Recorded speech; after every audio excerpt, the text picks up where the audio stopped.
Let's speak to the man behind it, Dale Vince, founder of Ecotricity. Dale, good afternoon to you. How are you enjoying? I know you love a bit of a conference vibe. Sometimes you get kicked out of them. Sometimes you can't get into them. But this one, you are well and truly ensconced. Yeah, and I'm liking the new moniker, right? Chief Cheerleader. Not heard that one before, so thank you for that one. It's all right. You're all right with that, though, aren't you? Yeah, love it. Nothing wrong with that. So I'm enjoying the conference. Yeah, and I was going to say, I mean, there's a lot going on there. Big speeches. We've heard some of it, and of course, it comes against the backdrop of this. I mean, I said this is the sort of mother of all polls, really. I mean, people do polls of 1,000 people or 1,200 or 2,000 people. You went a bit bigger on this one. Yeah, we went crazy. We went nearly 50,000 people, 80 questions deep as well, and I don't know how anybody could be bothered to answer 80 questions in a poll. I don't think I could be, but thank them for doing it. We wanted a picture of the complete country. We wanted to know what Britain really thinks about a whole range of issues. I think we had 19 topics within the 80 questions, and we went across a load of different constituencies, of course, all demographics and stuff like that. It's meant to be a picture of what Britain really thinks, and we think that it is. And was the idea, Dale, to look at, you know, what people really think as distinct from what you might read on social media or hear on radio phone-in programmes? Was that the kind of motivation here? Yeah, it was kind of partly motivated by my own feelings that I didn't like the narrative from the right-wing media, from people like Farage and obviously Tommy Robinson and that kind of stuff. They were painting a picture of our country, what our country's like, what our friends and neighbours are like, what our people are like. And I thought, I don't believe that's right. I don't see it in my life. And it would be really interesting to see if the British people feel the same about immigration, about net zero and a whole range of issues. And the big answer we got back was they don't feel the same. Nigel Farage is a populist out of touch with the population. So that's interesting because, I mean, every poll that we read at the moment puts Nigel Farage ahead and the man that's likely to become the next Prime Minister. That's been the case for some time now. What is it you discovered in your poll about Nigel Farage and reform? Well, I think being ahead in the polls is a different thing to being on message, to representing the feelings, the views of the British people. We found that he doesn't, but he's ahead in the polls for different reasons, I would say. You know, look, we came off the back of 15 years of Tory misrule. Labour got a landslide at the last election. We all gave it to them because we were fed up, and as part of that, we expected big change, and we didn't get it. And people are really doubly fed up now, and I think that's why he's ahead in the polls. People are like, oh, Jesus, you know, Labour was supposed to change things, and I can't see any change. And it's like a protest vote, a massive protest vote. I don't think it will hold until the next election, but it's up to Labour now to get out and do stuff to change people's lives so they can see it and feel it before that happens. So, no, there are cynics out there who'll say, hang on, come on, Dale, you're a proud left-winger. You got into bed with the TUC and hope not hate. What results did you think you were going to get? Well, they didn't fill in the forms, they didn't give the answers. True. They just helped organise the ground game to reach people. And it's people that are telling us the answers, not the TUC, not Hope Not Hate. They're all good people. I mean, I am a bit left-wing, but this is a genuine poll of an enormous number of people about what they think about 19 topics, 80 questions deep. Honestly, that's why we called it the Giga poll. It's nothing before it came near. And it also went into things like satisfaction with the NHS and stuff like that. Yeah, we found that NHS was actually top of the concern list of the population of Britain. That's no big surprise. All polls find that, actually. But we found that a wealth tax was number 3, and that is really interesting. Rachel Reeves today, ahead of her speech, she said she didn't think that we needed a standalone wealth tax, and I was disappointed to hear that. Then I realised that standalone is wriggle room, so we'll see maybe we can still have something in the budget. But that's out of touch with the voters, actually. 40% of voters in our country want a wealth tax, and it was the number 3 policy that they would have implemented if they could. It's interesting, and in terms of the kind of world we live in, Dale, multiculturalism came out very positively from this poll.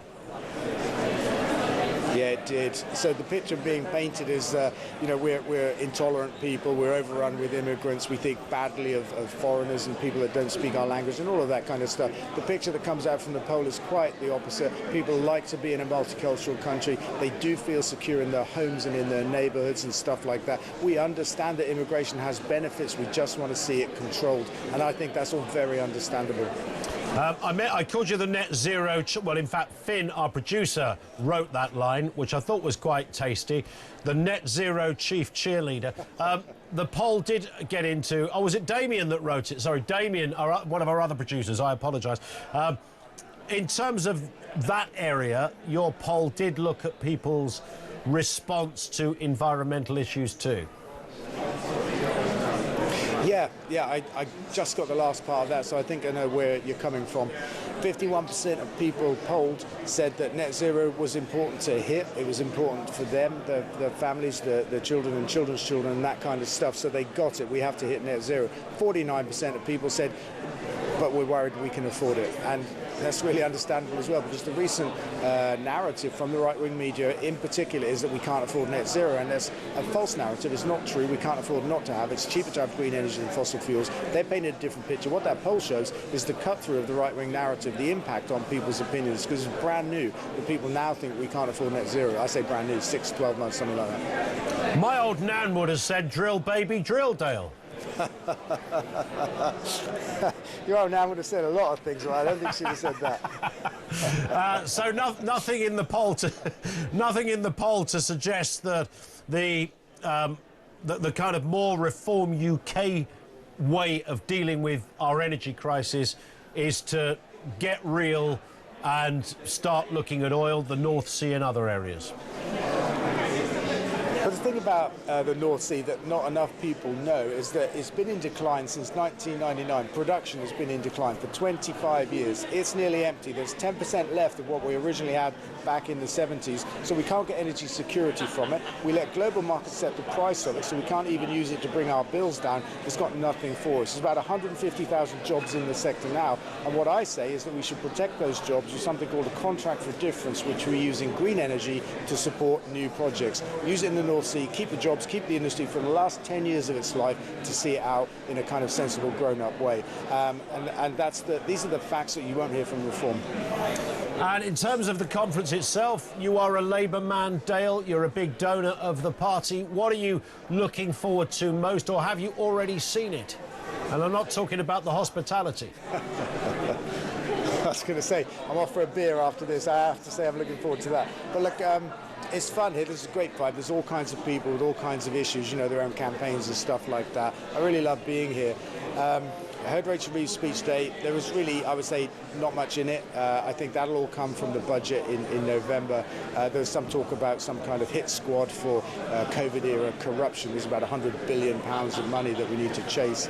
But really, there was not much more than that. Keir Starmer's big speech is tomorrow. I think we'll hear more of his new kind of new position that he's taking against division and for kind of unity and fixing what's wrong with our country. I think those are important positions, but I'm not sure that we're going to hear a lot of big new policies at this conference. I think they might come in 2 months' time at the budget. Are you a bit disappointed, Dale? I mean, you mentioned that you didn't hear anything about a wealth tax with Rachel Reeves, something that you've advocated. You support the idea of a wealth tax, even though you'd be one of the ones that would be paying it, but nothing from the Chancellor, and it seems Keir Starmer's probably not going to go there either. Well, I still think there's hope in the budget, because the words she used were she didn't see the need for a standalone wealth tax. Now, I don't know what that quite means, but that might leave some room for some taxes on some wealth, so that'd be nice to see. I mean, generally, I'm a little bit disappointed. Yes, we still have a 2-child limit, a benefit cap, which I think is terrible. It's a really cruel, spiteful policy with no upside. Rachel Reeves told an anecdote of being at a breakfast club with a child up north somewhere, and how impactful it was for that kid to have, a simple breakfast, some toast, some juice and stuff like that, and how good it was. And I just kind of think to myself, but what about the 3 children in a family that are on benefits? Why aren't Labour doing something about that? So I hope and I pray that they will, in this budget, finally lift that cap. We will see. Dale, listen, I know there's lots to get through there in the next 24 hours. Thanks for being with us. Dale Vince, founder of Ecotricity and the man behind that poll that suggested, actually, all the negativity around immigration, around the environment is false.